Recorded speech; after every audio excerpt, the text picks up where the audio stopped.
경계를 경계하세요라는 제목으로 오늘 말씀 함께 나누기 원합니다. 오늘 제목의 첫 번째 경계는 사물이 구별되는 한계를 말하는 것이고, 두 번째 경계는 뜻밖의 사고가 나지 않도록 조심하다라는 뜻을 가지고 있습니다. 그러니까 경계선을 조심하라라는 뜻입니다.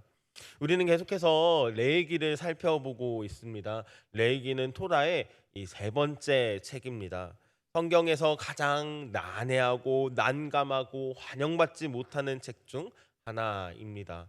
나오는 상징들도 다루는 주제도 우리의 신앙이나 생활에 직접 관련이 없어 보이기에 낯섭니다. 그렇지만 레위기 안에는 하나님의 백성이 반드시 알아야 될 거룩함, 속죄, 예배, 하나님 나라의 윤리까지 우리가 반드시 알아야 될 교훈이 들어 있습니다. 레위기는 히브리인들이 가장 사랑하는 책인 동시에 자녀들에게 가장 먼저 가르치는 책입니다. 어린아이에게 가르칠 만큼 쉽고 중요하다라는 의미입니다. 레이기 전체 주제를 한 단어로 요약하면 거룩입니다.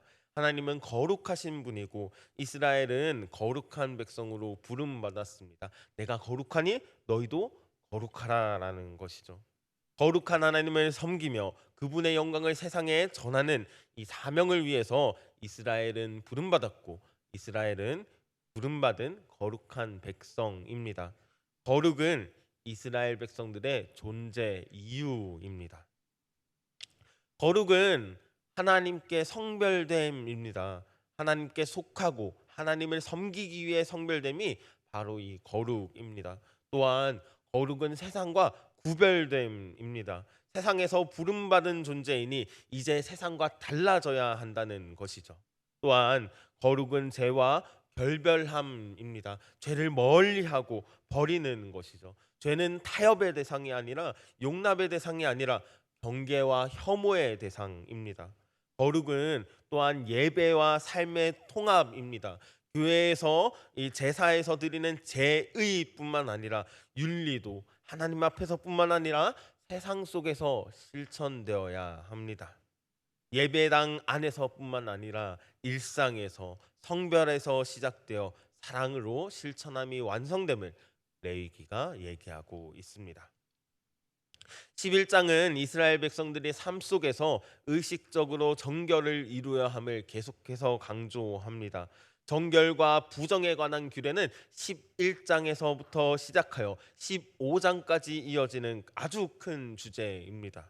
거룩과 정함, 부정함은 이 하나님과 관련되어 있습니다. 하나님의 속성인 생명과 가까우면 가까울수록 이 거룩한 것이고, 하나님의 속성인 이 생명과 멀어지면 멀어질수록, 달리 말해서 죽음과 가까워지면 가까워질수록 이 부정하다라는 것을 볼 수가 있습니다. 예를 한번 들어보겠습니다. 피는 우리 몸 안에서 돌 때 생명을 유지하는 역할을 하게 됩니다. 피는 생명입니다. 이 피가 몸 밖으로 나왔습니다. 그러면 생명이 몸 밖으로 나왔다는 의미인 거죠. 그러니까 죽음과 가깝다는 의미가 됩니다. 그렇기에 부정하다라는 것입니다. 죽은 시체를 만지는 것도 마찬가지입니다. 시체는 하나님의 속성인 이 생명과 거리가 멉니다. 죽음에 가까운, 아니 죽음 그 자체인 시체는 가까이 하면 안 됩니다. 그러므로 정한 짐승이든 부정한 짐승이든 시체에 가까이 하면 안 되는 것이죠. 하나님께 가까우면 가까울수록 거룩하고 하나님과 멀어지면 멀어질수록 부정합니다. 거룩과 정함, 부정은 명백한 경계를 가지고 있습니다. 이 경계를 구분하지 못하고 계속해서 왔다 갔다, 나는 정했다가 나는 부정했다가 계속해서 왔다 갔다 하는 것은 죄입니다. 오늘 본문은 하나님이 지으신 피조물 중에 정결한 짐승과 부정한 짐승을 나눕니다. 가축이 가축다워야 정한 짐승입니다. 물고기가 물고기다워야 정한 짐승입니다. 새가 새다워야 정한 짐승입니다. 뭐뭐답지 못하면 부정한 짐승이라고 얘기하는 것이죠. 예를 들어 보겠습니다. 성경은 장어를 부정한 짐승이라고 얘기를 합니다. 왜 부정할까요? 물고기가 물고기답지 못하게 비늘도 없고 뱀같이 생겼기 때문에 부정합니다. 그렇다면 박쥐는 정한 짐승일까요? 부정한 짐승일까요? 부정한 짐승입니다. 왜 부정합니까? 들짐승도 아니고 날짐승도 아닌 것이 막 날아다니기도 하고 기어다니기도 하기 때문에 부정하다라는 것이죠. 이스라엘 백성들은 이것을 직관적으로 이것이 부정한지 정한지를 구별해야 했습니다. 그 이유는 삶의 모든 순간에 있어서 하나님 앞에 정결을 추구하라는 하나님의 훈련이기 때문에 그렇습니다. 인간 생계가 이 이방인, 이스라엘, 제사장 이 세 가지로 구별되듯이 동물의 세계도 세 가지로 구별됩니다. 구분됩니다. 부정한 것, 그리고 먹을 수 있는 정한 것, 그리고 제물로 드릴 수 있는 것. 이 세 가지로 구별되게 됩니다. 하나님은 이스라엘 백성을 훈련시키는 것이죠. 일상 속에서 마주할 수 있는 것들을 통해서 아주 직관적으로 훈련시키고 계십니다. 거룩함과 정결함은 온전함과 정상을 말합니다. 흠과 혼합은 이 부정함을 나타냅니다.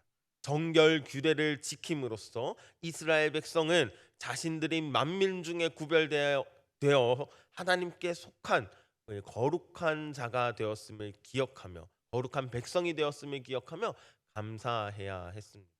그러니까 짐승이 짐승다워야 하고 거룩한 백성은 거룩한 백성다워야 하고 성도는 성도다워야 하는 것이죠.